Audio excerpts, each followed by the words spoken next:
Hello मेरे प्यारे बच्चों, मैं उमानाथ पांडे स्वागत करता हूं आपका आपके अपने यूट्यूब चैनल गवर्नमेंट एग्जाम्स अड्डा में।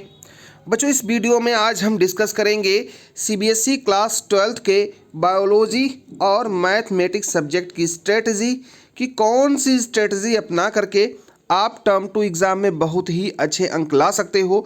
और चूंकि मैं बायोलॉजी पढ़ाता हूँ, अपने स्कूल में अभी भी पढ़ा रहा हूँ और ऑनलाइन भी बच्चों को पढ़ाता हूँ बहुत दिन से, इसके बारे में हमने बहुत सारा अनुभव गेन किया है, तो उसका फ़ायदा आपको मिलना चाहिए। और हमारे ऑनलाइन सपोर्ट ग्रुप में भी बहुत सारे बच्चे हैं, उनको भी हम गाइडेंस देते हैं। तो इसी क्रम में आज हम 2 सब्जेक्ट के बारे में डिस्कस करेंगे। अगर आप भी टर्म 2 का एग्ज़ाम देने वाले हैं, तो चाहे आप रेगुलर कैंडिडेट हों या फिर प्राइवेट, इम्प्रूवमेंट और कंपार्टमेंट स्टूडेंट हों और बायोलॉजी और मैथ सब्जेक्ट का एग्जाम आपको देना है, तो ये वीडियो काम की होने वाली है। अगर आपको नहीं देना, किसी और को देना है, तो उनके पास शेयर कर दीजिए, उनके काम की होने वाली है।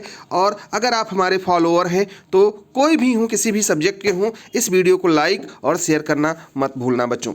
सबसे पहले बात हम बायोलॉजी से स्टार्ट करेंगे। बच्चों, टर्म 1 में आपने बहुत कुछ पीछे छोड़ दिया। पेपर इजी आया था बायोलॉजी सब्जेक्ट का, और अगर आपने टर्म 1 का एग्ज़ाम दिया होगा तो बहुत ही अच्छा पेपर गया होगा।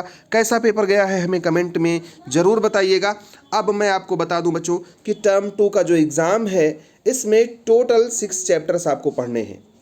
3 यूनिट में बटा हुआ ये आपका टर्म 2 है, और इन तीनों यूनिट्स में पहला यूनिट और थर्ड यूनिट ये बहुत ही आसानी से याद हो जाने वाली यूनिट है, क्योंकि इसमें आपको बहुत ज़्यादा दिमाग नहीं लगाना है, बहुत ज़्यादा चीज़ें याद नहीं रखनी है। अगर 2 बार आपने पढ़ लिया तो कहानी की तरीके से याद हो जाएगा।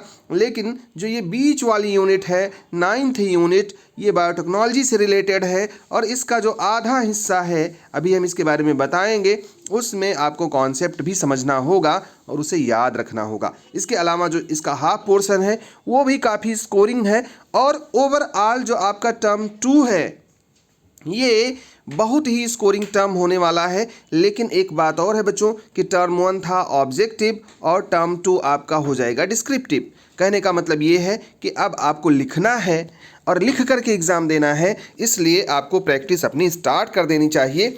और समझते हैं कि किस चैप्टर में क्या क्या पढ़ के जाना है आपको, ताकि आपको अच्छे मार्क्स मिल सकें। लेकिन बच्चों, इसके पहले मैं आपको समझा दूं, देखो इसमें अगर हम बायोटेक्नोलॉजी वाले पोर्शन पर गौर करें तो इसमें ओनली 11 मार्क्स के आने हैं। आपको पता ही होगा कि आपके 35 नंबर का सिलेबस है थ्योरी का, उस 35 में से 11 नंबर में आ रहा है बायोटेक्नोलॉजी, और बाकी का जो हिस्सा बचा हुआ है, जैसे 24 नंबर में आ रहा है इकोलॉजी और जो ह्यूमन वेलफेयर वाला सेक्शन है। तो इसको मैं कहूँगा कि अगर आप बायोलॉजी की तैयारी कर रहे हैं तो अभी बायोटेक्नोलॉजी आप वैसे सरसरी तौर पर पढ़ लीजिए, लेकिन ये एग्ज़ाम टाइम में पढ़ेंगे तो बढ़िया से याद भी रहेगा और बार बार रिवाइज करने की भी ज़रूरत नहीं पड़ेगी। तो अभी शुरुआत आपको करनी चाहिए बच्चों इन 2 यूनिट से। चाहे आप ये 8th वाली यूनिट पढ़ लीजिए, चाहे 10th वाली यूनिट पढ़ लीजिए। मैं तो सजेस्ट करूंगा कि चैप्टर 13 और 15 आप निपटा दीजिए, क्योंकि ये बहुत ही आसान यूनिट है। आपने बहुत पहले भी पढ़ा होगा कई बार, क्लास 10th में भी इसका कई सारा पोर्शन है जो आप पढ़ के आए हैं। तो अगर ढंग से पढ़ेंगे तो 13th और 15 चैप्टर एक वीक में आपका कंप्लीट हो जाएगा और बहुत अच्छे नंबर आप ला सकते हैं। इसके अलावा बच्चों, अगर आप ढंग से पढ़ेंगे तो 8वां और 10वां चैप्टर जो है वो भी कम से कम 10 दिन का टाइम लगेगा आपको समझने में। आपको इसमें बहुत सारे डिजीज़ेस के सिम्टम वगैरह भी याद करने होंगे। तो कहने का मतलब ये है बच्चों कि 20 से 25 दिन में आप बहुत आसानी से ये दोनों यूनिट 8वां और 10वां यूनिट तैयार कर सकते हैं। जो बचा हुआ टाइम है उसके आधे हिस्से में आप बायोटेक्नोलॉजी तैयार कर लीजिएगा और बचे हुए हिस्से में आप रिवीजन।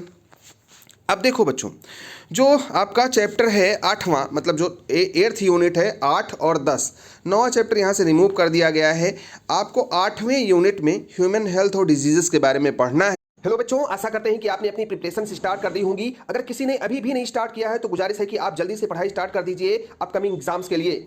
आपकी इसी प्रिपरेशंस को एक्साइटिंग और बूस्ट करने के लिए अनअकैडमी लाया है एक special free test series class 6 से क्लास 12 तक के सीबीएसई बोर्ड एग्जाम के बच्चों के लिए। इसके फीचर्स कुछ इस तरीके से हैं। एक तो ये कंप्लीटली फ्री है, उसके अलावा आपको एनालिसिस मिलेगा टॉप एजुकेटर से, टेस्ट के तुरंत बाद पीडीएफ नोट्स मिलेंगे, एनालिसिस सेशंस होंगे, इजी, मीडियम और डिफिकल्ट लेवल के क्वेश्चंस पूछे जाएंगे ताकि आपकी प्रिपरेशन अच्छे से हो सके। एमसीक्यू क्वेश्चंस होंगे, कोई नेगेटिव मार्किंग नहीं होगी, किसी भी टाइम कहीं से भी आप इसको अटेम्प्ट कर सकते हैं बच्चों। चैंपियंस फ्री टेस्ट सीरीज है क्लास 6 से 8 तक के बच्चों के लिए मैथ, साइंस और एसएसटी में, और एमसीक्यू फ्री टेस्ट सीरीज है क्लास 11 और 12 तक के लिए, मैथ, साइंस, इंग्लिश, कॉमर्स और ह्यूमैनिटीज सब्जेक्ट के लिए। इतना ही नहीं, अनअकैडमी पे आपको सब सब्जेक्ट के प्रिपरेशन के लिए बहुत सारे रिसेंटली लॉन्च बैचेस मिल जाएंगे बच्चों, इंग्लिश और हिंदी मीडियम में। इसके अलावा अगर आपने अनअकैडमी के प्लस या आइकॉनिक सब्सक्रिप्शन के 12 मंथ या उससे ज्यादा का सब्सक्रिप्शन लिया है तो 4 मंथ का एक्स्ट्रा सब्सक्रिप्शन मिलेगा बिल्कुल फ्री। ये ऑफर सीबीएसई क्लास 6 से 12 तक के स्टूडेंट के लिए है और लिमिटेड पीरियड के लिए भी है बच्चों। तो इंतजार किस बात का, सभी लिंक्स डिस्क्रिप्शन में दिए गए हैं। टेस्ट सीरीज को फ्री में अनलॉक करने के लिए यूज करें मेरा कोड GEAA और इसी कोड को यूज करके आप पा सकते हैं किसी भी सब्सक्रिप्शन पर 10% ऑफ। तो बच्चों इस बार let's crack the exams with Unacademy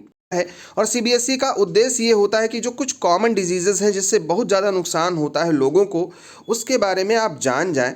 और बहुत सारे डिजीजेस आप पहले भी पढ़ चुके हैं या उसके बारे में सुन चुके हैं, लेकिन उसकी लाइफ साइकिल कैसे है, कितना खतरनाक है, क्या उसके सिम्टम्स हैं, ये सारी चीज़ें आपको यहाँ पढ़नी है। और ये लिस्ट दी हुई है, इसके बारे में बहुत कुछ जानते थे लेकिन सरसरी तौर पर आप जानते थे, इसको ढंग से जानना है। हम आपकी तैयारी करवा रहे हैं और हमारे भी जो बच्चे हैं वो भी इसको पढ़ रहे हैं। आप चाहें तो जो हमारे ऑनलाइन सपोर्ट ग्रुप है उसके माध्यम से या हमारे ऑनलाइन क्लासेस के माध्यम से जुड़ सकते हैं। अब यहीं पर बच्चों, चूंकि ये चैप्टर वैक्सीन को भी कैरी कर रहा है, ध्यान से समझना इस बात को, और वायरल डिजीज़ के बारे में भी बहुत अच्छा खासा है, तो वैक्सीन के बारे में इस बार क्वेश्चन 100% आएगा।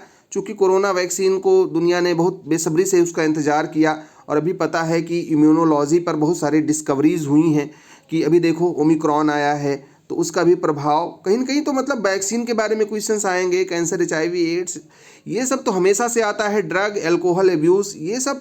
तो अगर ये पढ़ोगे तो तुम्हें इंटरेस्ट भी आएगा और बड़े आसानी से तैयार कर ले जाओगे।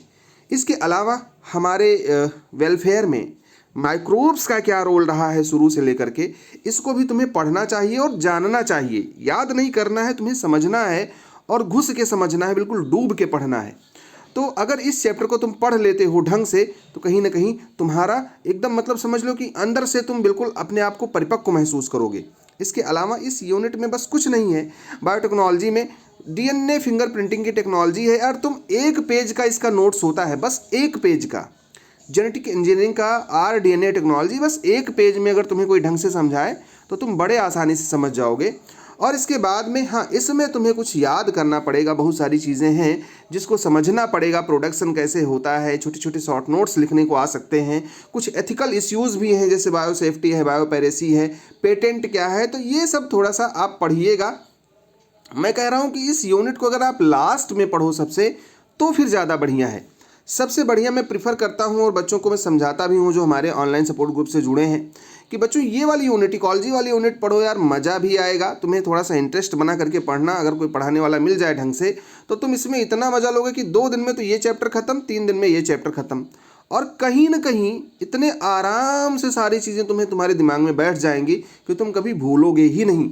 और चूंकि ये हमारे डेली लाइफ या कहीं मॉडर्न लाइफ से रिलेटेड हिस्सा है, इसलिए CBSE इस पर अच्छा खासा जोर देती है।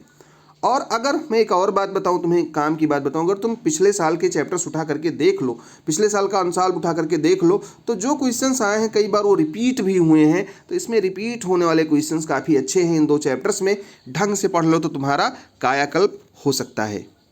अब अगर आप रेगुलर स्टूडेंट हैं तो 15 नंबर का प्रैक्टिकल हो जाएगा, और अगर आप प्राइवेट इंप्रूवमेंट और कंपार्टमेंट वाले हैं तो जितना % आपके थ्योरी में आया है उतना ही % आपके प्रैक्टिकल में भी मिलेगा, दोनों नंबर जुड़ के आएगा। तो बस मन लगा करके कोशिश करिए। और अगर आपका कंपार्टमेंट है तो 12 मार्क्स आपको चाहिए 35 में से, और 12 तो इतना आसानी से आ जाएगा कि बस चुटकी बजाने की देरी है बच्चों।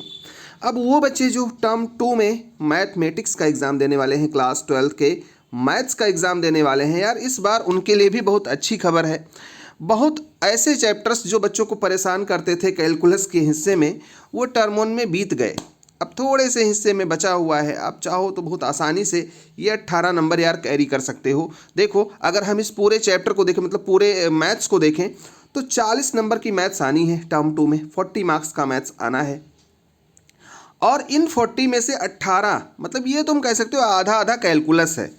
कैलकुलस पहले भी ऐसे ही होता था, 36 मार्क्स का आता था, आपको पता ही होगा। तो 36 में से अब आपके 80 में से 36 आधा ही लगभग है, 18 नंबर का कैलकुलस है। और इसमें भी यार बहुत छोटे छोटे पॉइंट्स बचे हैं, और कुल मिला करके अगर तुम चाहो तो बड़े आराम से इसको तैयार कर सकते हो। इसके अलावा बच्चों यहाँ पर तुम देख लो, जो वेक्टर और 3 डायमेंशनल ज्योमेट्री है, इसमें से 14 मार्क्स के क्वेश्चंस आपको इस बार पूछे जाएंगे।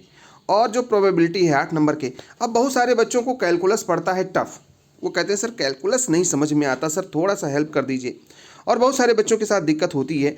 तो मैं कहूँगा कि अभी तुम्हें दिक्कत है ना, तो अभी तुम स्टार्टिंग में यार तुम अपना क्यों भाई अपना कॉन्फिडेंस लूज़ कर रहे हो, तुम 3D से शुरू कर दो या प्रोबेबिलिटी से शुरू कर दो।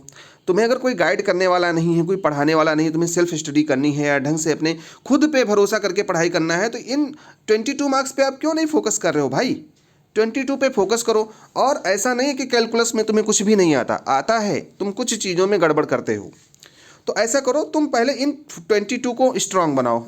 अब इन 22 में से मान लो अगर आपको 18 ही आपके स्ट्रांग हो गए, 4-5 नंबर का स्ट्रांग नहीं भी हो पाया, तो तुमने पासिंग मार्क तो खींच लिया यार। तुम्हें कितना नंबर चाहिए पता है ना, 14 मार्क्स चाहिए तुम्हें पास होने के लिए ओवरऑल।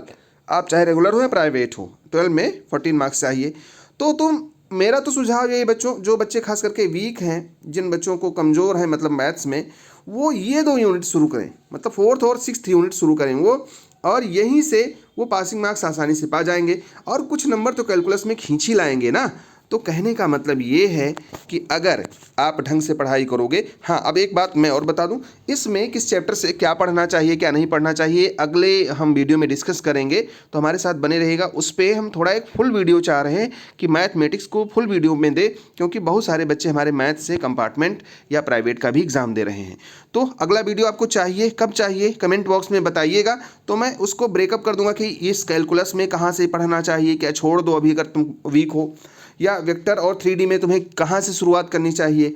और प्रोबेबिलिटी का तो एक ही चैप्टर है यार, तुम समझ ही रहे हो क्या पढ़ना है तुमको उसमें से, और वो भी 8 नंबर का सॉलिड पूछा जाना है उसमें से। तो वीडियो कैसा लगा ज़रूर बताइएगा, और अगर आप हमारे ऑनलाइन सपोर्ट ग्रुप से जुड़ना चाहते हैं तो उसका लिंक वीडियो डिस्क्रिप्शन में दिया हुआ है, वहाँ पर जा कर के आप उससे जुड़ सकते हैं बच्चों।